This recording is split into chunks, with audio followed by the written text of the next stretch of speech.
El día miércoles 8 de febrero, al finalizar el servicio matutino de adoración en la Universidad de Asbury, en Kentucky, Estados Unidos, los estudiantes que estaban participando del servicio se negaron a marcharse debido a una atmósfera que había de oración, de cánticos y de alabanza a Dios. Y poco a poco empezaron a llegar más personas allí. Lo que parecía un sencillo culto de adoración regular que se llevaba a cabo, como hemos dicho, los miércoles, se ha convertido en un tiempo de alabanza, de oración, de predicación. Nosotros no queremos emitir ningún juicio con respecto a lo que allí está pasando, pero sí queremos hablar de lo que es un avivamiento espiritual. ¿Qué sucede en un avivamiento? ¿Cuáles son las características principales de un avivamiento espiritual? Y estad siempre preparados para presentar defensa con mansedumbre y ser así entendidos de los tiempos. Y para hablar de este tema tenemos con nosotros a Sugel Michelén. Sugel, nuevamente, déjame saludarte. ¿Cómo estás? Bien, gracias al Señor. ¿Y tú? Yo estoy bien, Sugel, gracias a Dios. El Señor es bueno, su misericordia es para siempre. Amén, amén. Me alegra que hayas comentado el hecho de que no vamos a estar haciendo una evaluación, porque no queremos engañar ni queremos dar una falsa idea a los que van a ver este programa. Hablaba con alguien, con un hermano esta semana, acerca de lo que está pasando en Asbury, que es un hermano de Norteamérica, y él me decía que los norteamericanos tienen una frase que podemos usar en este caso: time will tell. El tiempo dirá. Es muy apresurado ver lo que está sucediendo allí por medio de las redes, porque nosotros no estamos ahí, no estamos viendo en lo que está sucediendo, y llegar a una conclusión, ya sea decir ahí hay un avivamiento, o ya sea actuar con cinismo y entonces comenzar a emitir opiniones. Y no solamente, Eduardo, que no estamos ahí, es que tampoco podemos ver el corazón de los hombres que están en ese lugar. Pero nosotros tenemos información bíblica y tenemos información a través de la historia de la iglesia para poder hablar de lo que es un verdadero avivamiento. Y eso es lo que queremos hacer en este programa. Queremos traer luz al pueblo de Dios que está mirando lo que está sucediendo allí en Asbury y que puedan evaluarlo a través de un lente bíblico. Nosotros tenemos que tener cuidado y tenemos que ser cuidadosos a la hora de emitir un juicio. Me encanta algo que dice Martin Lloyd-Jones en su libro Avivamiento, que son una serie de sermones que él predicó en el año 1959 acerca de este tema. Y él decía, primero, nosotros no podemos producir un avivamiento, pero tampoco podemos explicarlo. Y eso es importante. O sea, el avivamiento es una obra sobrenatural del Espíritu Santo. Nosotros no podemos producirlo. Debemos anhelarlo, pero no podemos producirlo y tampoco podemos explicarlo. Como no podemos explicar los milagros, un milagro es un milagro y por lo tanto escapa a nuestra comprensión. Algo sobrenatural. Exactamente. Suel, vamos a empezar definiendo qué es un avivamiento. Bueno, esa es una buena pregunta. Tú sabes que en el año 1739 hubo un gran avivamiento, 1738 creo.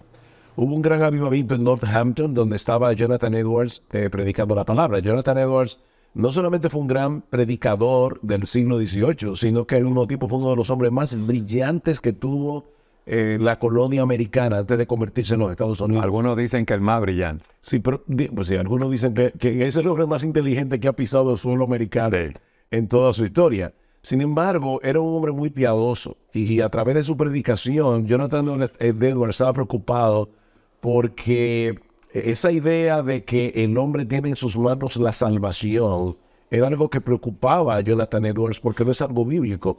Así que él comenzó a predicar acerca de la justificación por la fe. Era una predicación bien doctrinal, bien evangélica. Y el Señor usó esa predicación acerca de la justificación para traer un avivamiento en Northampton.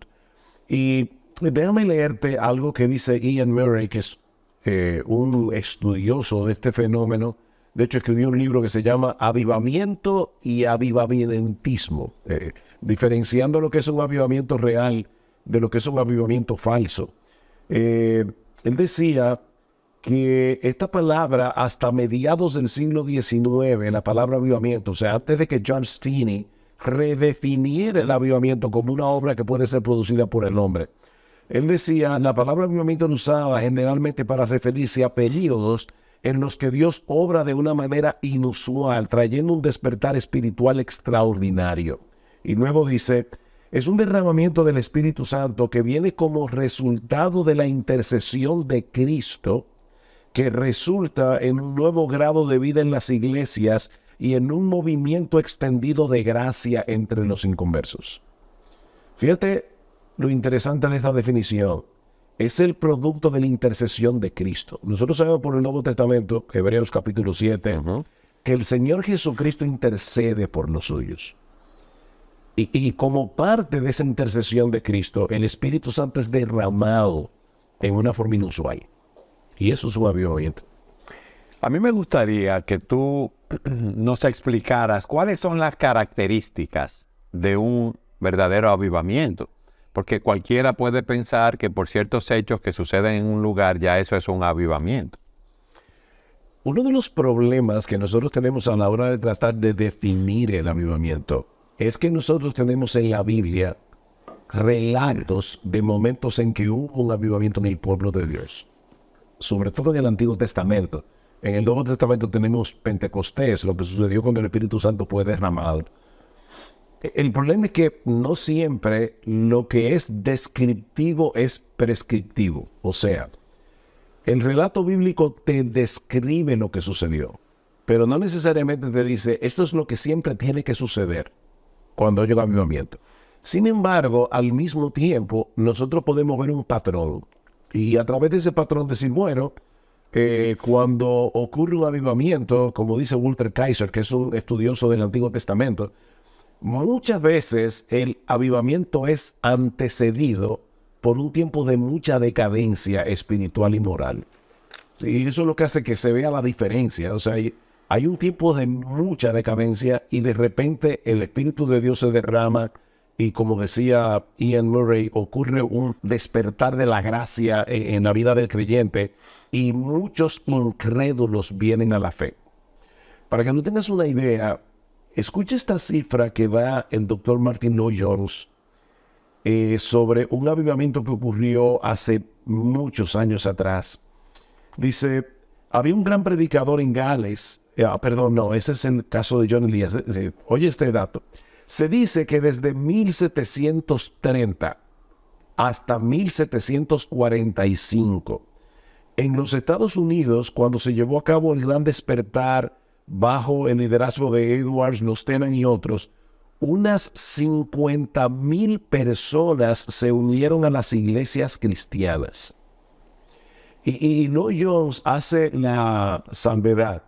Yo no estoy diciendo que todas esas personas hicieron profesión de fe. Es que se unieron a iglesias.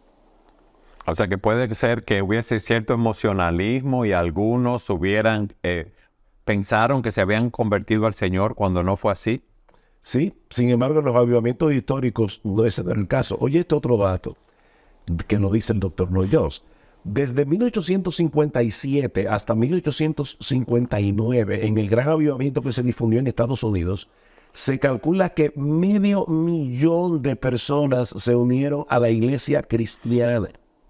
Y él dice, noten mi énfasis, se unieron a la iglesia cristiana. No fueron admitidos inmediatamente, fueron probados y examinados, fueron instruidos en la palabra.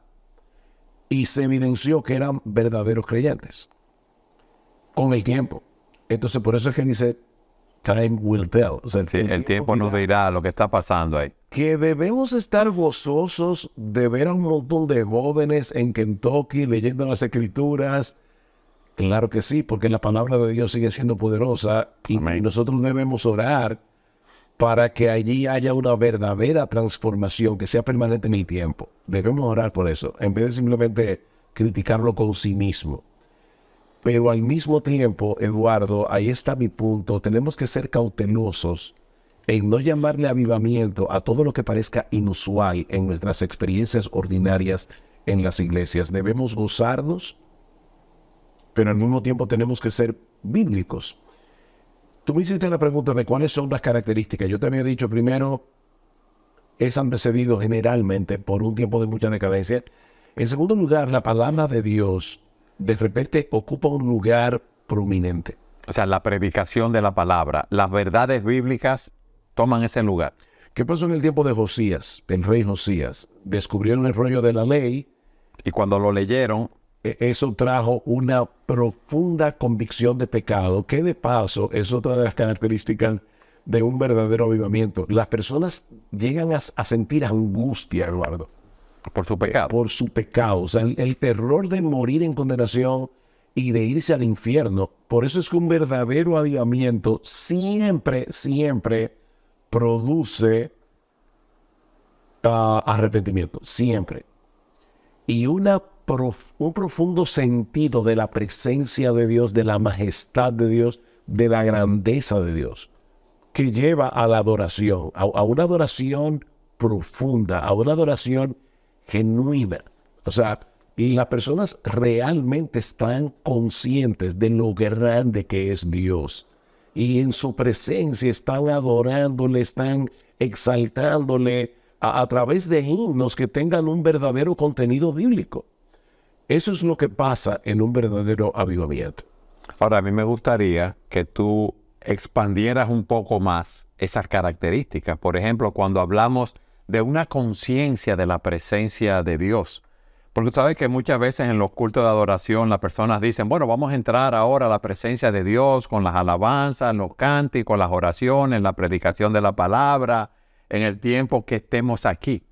Pero eso parece, se describe, ¿verdad?, como algo inusual, como algo muy especial. Ok, yo te lo voy a ilustrar con algo que seguramente te ha pasado a ti a lo largo de tu vida cristiana, y me ha pasado a mí también.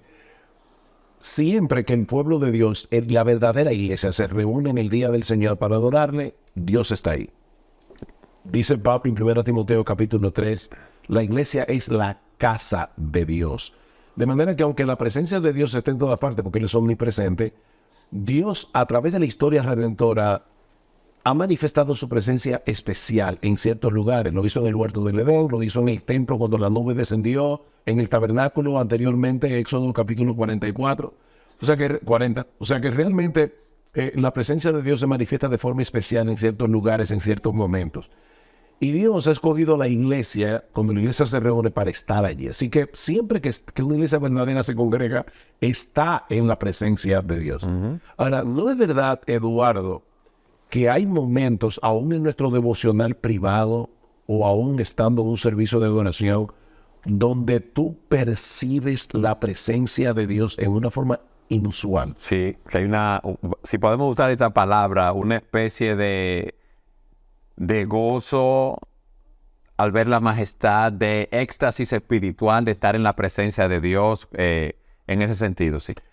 Yo recuerdo hace unos años, yo estaba en una iglesia en los Estados Unidos y predicó un poderoso predicador de la palabra. En esa iglesia habían probablemente cerca de 1,000 personas.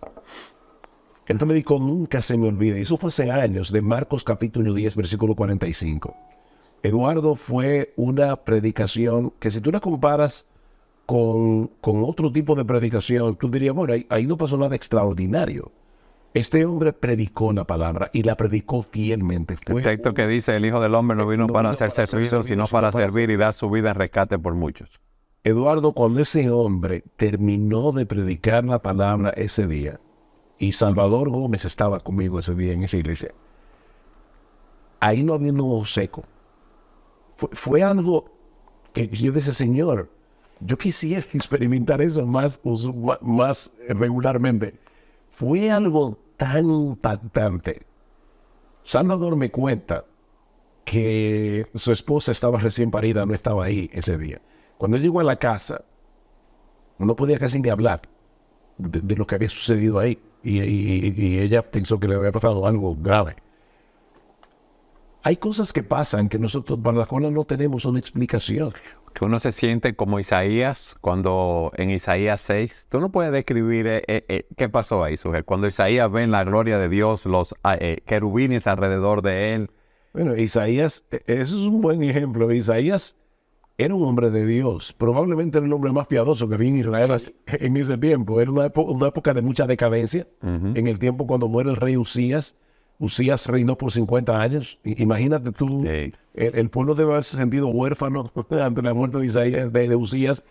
Y es ahí donde Dios le revela a Isaías, mira, Usías ha muerto, pero yo no. Yo estoy en mi trono reinando. Mira lo que está pasando aquí arriba. Pero ¿qué sucede cuando Isaías ve la gloria de Dios en el templo? Uno dice, oye, qué interesante, mira, escribe un libro sobre mi experiencia en el templo. No, Isaías se sintió deshecho. Ay de mí, un hombre de labios inmundos. Y era un profeta, un hombre de Dios que, ¿verdad?, procuraba andar en santidad. Porque siendo un hombre inmundo de labios y habitando en medio de un pueblo que tiene labios inmundos, han visto mis ojos al rey. Al rey verdadero. El Señor en su bondad le envió a Isaías un ángel que tocó su labio en una visión con un carbón encendido. Y eso es importante, porque el hecho de que ese carbón estuviera encendido, lo que significa es que recientemente ahí se había hecho un sacrificio de corderos, que simbolizaba el Cordero de Dios que quita el pecado del mundo y que fue muerto por nuestros pecados en la cruz. E Isaías fue perdonado. ¿Qué produjo en Isaías el hecho de ver la gloria y la majestad de un Dios 3 veces santo? Humillación, Soel. Conciencia de pecado. Pero luego recibir la noticia del perdón. Que cuando él escucha a las 3 personas de la Trinidad diciendo, ¿a quién enviaré y quién irá por nosotros? ¿Qué hace Isaías? Heme aquí, envíame a mí. Que de paso, eso es otra cosa que produce un verdadero avivamiento. Nosotros salimos de nuestro letargo espiritual y queremos servir a Dios con todo lo que tenemos y con todo lo que somos. Ahora, aquí hemos mencionado, yo te mencioné lo que me sucedió en ese culto de adoración, tú has mencionado lo que sucedió con Isaías en ese momento, pero imagínate eso mismo durante 3, 4, 5 años y en un montón de personas al mismo tiempo. Eso es un avivamiento. O sea, por eso te digo, es difícil de describir los contornos de un avivamiento desde el punto de vista bíblico y teológico. Pero tú lo ves y tú dices, aquí está pasando algo que no es usual. Pero ahí empezó con Isaías con una conciencia de la presencia de Dios y una humillación delante de Dios. Oye lo que dice otra vez mi héroe humano, porque mi héroe es el Señor Jesucristo, pero alguien a quien yo admiro mucho, el doctor Martin Lloyd-Jones, dice, tiene que enfatizarse que cuando hay un avivamiento, un gran celo por Dios y por su santidad se manifiesta invariablemente en los miembros de la iglesia y en estos conversos. Las reuniones se llenan, la gente está ansiosa de trabajar para Dios. Lo que yo te decía de Isaías, envíame aquí, envíame a mí. Pero eso dura por años. Pero hay algo que es un fenómeno extraño en el avivamiento. Y es que llega milagrosamente. Y así mismo se desvanece. Se va. Dura un tiempo, 2 años, 3 años y termina. Entonces, en ese sentido, tenemos que reiterar y lo que yo decía al principio en la definición de Ian Murray. Cristo está intercediendo por su iglesia y en respuesta a la intercesión de Cristo, el Padre envía un derramamiento inusual del Espíritu Santo. Eduardo, tenemos que insistir, nosotros no podemos producir un avivamiento. Eso es un milagro de Dios, pero, o un evento extraordinario de Dios, pero sí debemos anhelarlo y aún debemos procurarlo en oración. Debemos orar al Señor, envíe un avivamiento. Pero Él responderá cuando quiera y como lo quiera. Suel, es bueno que tú nos expliques la centralidad de la palabra de Dios en medio de ese avivamiento. Cómo las personas escuchan esa palabra, cómo la reciben como palabra de Dios. Esa palabra que es viva y eficaz y más cortante que toda espada de 2 filos, que penetra hasta lo más profundo de nuestros corazones. Cuando hay un verdadero avivamiento Perdón, te digo esto porque muchas personas confunden las emociones. Yo sentí esto, me pasó aquello. Ahí voy. Cuando hay un verdadero avivamiento, y decíamos que la presencia de Dios se manifiesta en una forma muy inusual, pero es que Dios se manifiesta por su palabra. No puede haber, y yo quiero enfatizar eso y subrayarlo y ponerlo en negrita y en amarillo, todo lo que tú quieras. No puede haber presencia de Dios donde su palabra no está presente. Porque Dios obra por su palabra y se manifiesta a través de su palabra. ¿Cómo creó Dios el mundo? Su palabra. Dijo Dios, sea la luz. Dijo Dios. Y fue. Y fue. Entonces, todo lo que Dios creó, lo creó por medio de su palabra. Por la palabra de Dios fueron hechos los cielos y la tierra, dice el salmista. Y lo mismo dice en Hebreos, capítulo 1. Es por la palabra de Dios que Él crea todas las cosas. Bueno, es por la palabra de Dios que Él crea vida espiritual, es por la palabra de Dios que Él se hace presente.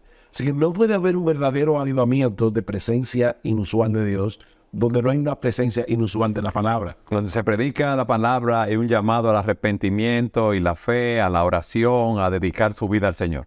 Escucha lo que dice otra vez Jonathan Edwards ahora, describiendo lo que sucedió en el gran avivamiento del siglo XVIII. Dice que ellos dividieron a los hermanos en grupos pequeños, por edades y por género, para que estuvieran estudiando la palabra. Y dice Edwards, todo parecía ser evaluado a la luz de una profunda preocupación por la salvación eterna. Todas las conversaciones en todos los grupos y en toda ocasión era acerca de las cosas del Señor y de la religión, dice él, y ningún otro tópico era recibido con agrado. Difícilmente había una sola persona en todo el pueblo que no experimentara preocupación acerca de las grandes cosas del mundo venidero a través de la palabra de Dios. Hubo un despertar de la piedad colectiva del pueblo y muchas personas se convirtieron al Señor. Una verdadera conversión que perduró hasta el fin de sus días. Entonces, cuando hay un verdadero avivamiento, la predicación de la palabra ocupa un lugar central. Y la verdadera predicación de la palabra, donde el texto es expuesto, donde el evangelio de Jesucristo es proclamado claramente. Fíjate que yo te decía que fue a través de una predicación sobre la justificación por la fe sola que comenzó el avivamiento en Northampton. Y algo interesante, eso que sucedió en Northampton, recuerda que no había celulares por el siglo XVIII, comenzó a ocurrir en otros lugares al mismo tiempo sin tener ninguna noticia de lo que estaba sucediendo en Northampton, donde estaba Jonathan Edwards, donde estaba luego George Whitefield. Dios comenzó a hacer eso en diferentes lugares, el mismo fenómeno. Es una obra del Espíritu Santo. Es bueno destacar, Sugel, que ese avivamiento, esa obra del Espíritu Santo, llama a inconversos a salvación, que se arrepientan de sus pecados y confíen en Cristo. Amén. Y también a creyentes que quizás están aletargados en sus vidas espirituales, a un despertar y a una consagración, aún como vemos en el caso de Isaías, que era un profeta, un hombre dedicado al Señor, a tener, vamos a decir, una consagración mayor. Heme aquí, envíame a mí. No sé si eso es real, pero en el tiempo de ese avivamiento de Jonathan, en los tiempos de Jonathan Edwards, a personas que se le había predicado la palabra, que estaban en los campos trabajando y así en sus quehaceres laborales, domésticos, personas que habían escuchado la palabra, sentían un peso se arrepentían de sus pecados, iban a las iglesias. Eso pudo ser comprobado, eso era así, es así. Sí, así. De hecho, ahora que tú mencionas eso, es importante señalar que uno habla de Jonathan Edwards, que fue una figura importante, de George Whitefield, pero en realidad, otra cosa que ocurre en los avivamientos es que Dios usa personas que son completamente desconocidas. Ok. O sea, vamos a decir, miembros regulares de una iglesia o siervos del Señor, pastores que pueden estar en una zona rural, que no son personas que están en las redes, que no son muy conocidos por otras personas. Eso es lo que tú quieres decir. A mí me llama la atención esto que dice otra vez Martin Lloyd-Jones. Dice, ¿cuántos de ustedes han oído el nombre de James McQuilkin? Un desconocido. Lutero, Calvino, Knox, Edwards, Whitefield, Spurgeon, la gente sabe quiénes son.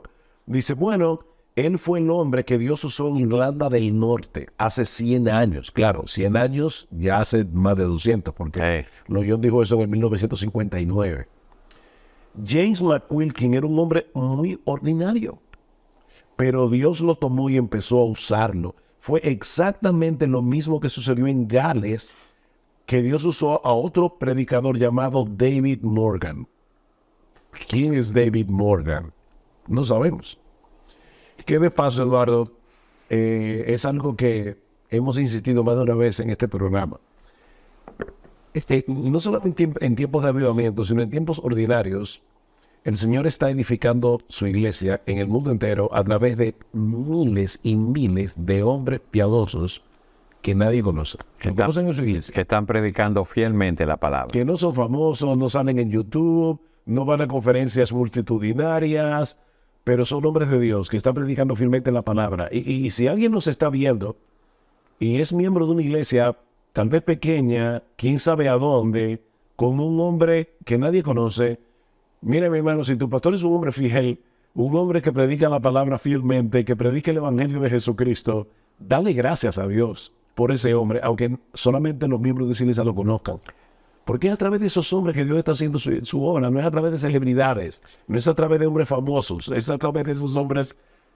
Eduardo, mira, al final de cuentas, tú puedes ser el super archiconocido y seguimos siendo hombres ordinarios. Es así, porque la obra es de Dios, Sujel. Y muchas personas ahora confunden una gran cantidad de personas en una iglesia o un ministerio que está mucho en las redes con la verdadera piedad.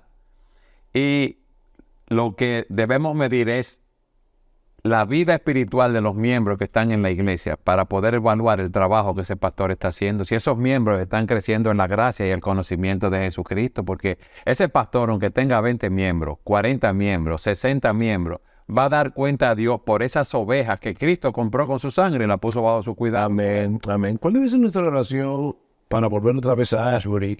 Y vuelvo a repetir lo que tú decías al principio. No estamos evaluando el fenómeno. Ese no es el propósito de este programa. Pero, ¿qué es lo que debemos orar?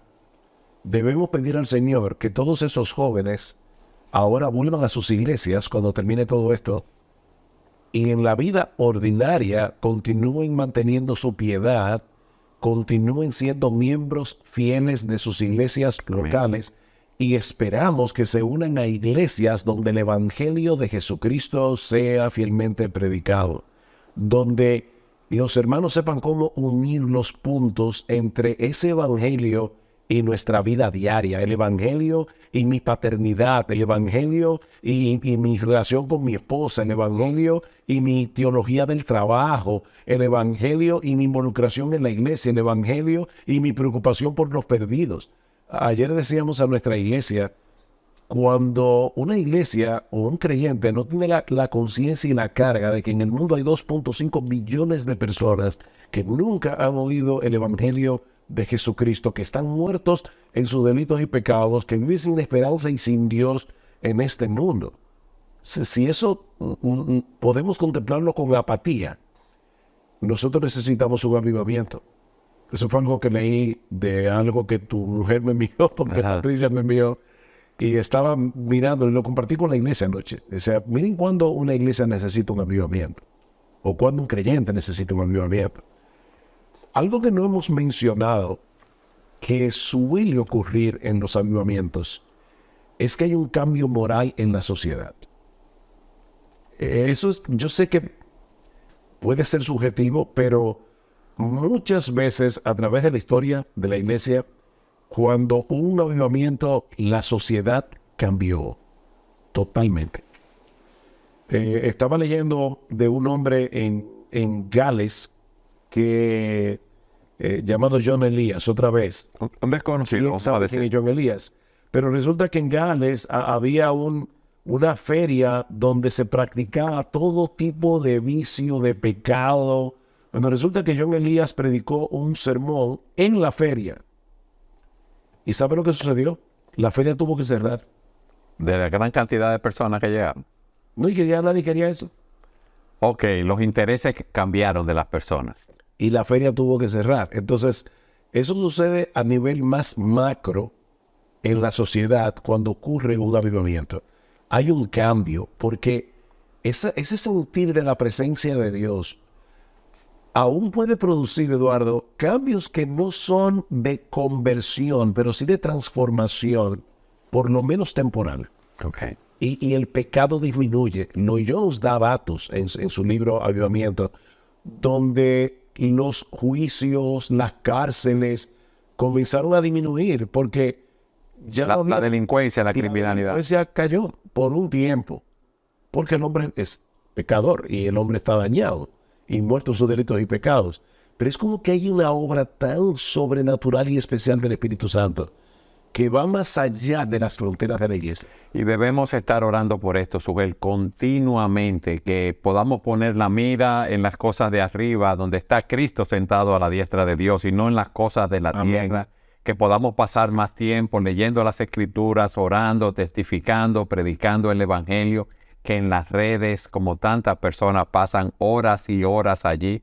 Necesitamos amar cada día más al Señor. Tú sabes que una de las cosas que yo oro generalmente y los domingos, le digo, hermano, en la iglesia, no esperemos, pidámosle a Dios que se manifieste de una manera gloriosa en medio nuestro. No nos acostumbremos a estar todos los domingos en un servicio de adoración donde oramos, cantamos, recibimos la palabra y nos gozamos. Esperemos más de Dios, que Dios puede hacer grandes cosas en medio nuestro. Amén. Y cuando Dios hace grandes cosas, no necesariamente se manifiesta de una manera, ¿cómo podemos decirlo? De una manera tan extraordinaria. No, a veces ocurre en un silbo apacible y delicado. Amén. ¿Tú recuerdas cuando Elías estaba escondido en el monte por causa de Jezabel? Sí. Dice que hubo un terremoto, pero el Señor no estaba en el terremoto. Y hubo un fuego, pero el Señor no estaba en el fuego.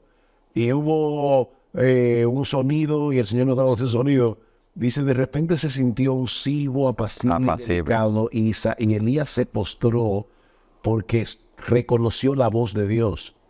Bueno, hay momentos en que uno puede estar como alabando al Señor, pero hay otros momentos en que eso se manifiesta en una quietud, Amén. donde uno está en silencio, adorando al Señor en su corazón y leyendo su palabra. Entonces, te lo digo porque algunas personas pueden estar esperando manifestaciones particulares, Sí. X, no importa. No estoy diciendo que también si hay esas manifestaciones es falso. Lo que estoy diciendo es que no podemos meter a Dios en una caja.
A veces ocurre de una forma, pero a veces ocurre de otra. Y nosotros no podemos ir a la iglesia esperando que nos den una inyección de adrenalina, porque no es para eso que estamos allí. Estamos allí para escuchar la palabra del Señor. Estamos allí para que Dios se manifieste a través de su palabra y para que Dios nos transforme a través de su palabra. Algo que siempre ocurre en los avivamientos, siempre, invariablemente, es que hay una exaltación de la persona de Jesucristo. Porque no te olvides de algo.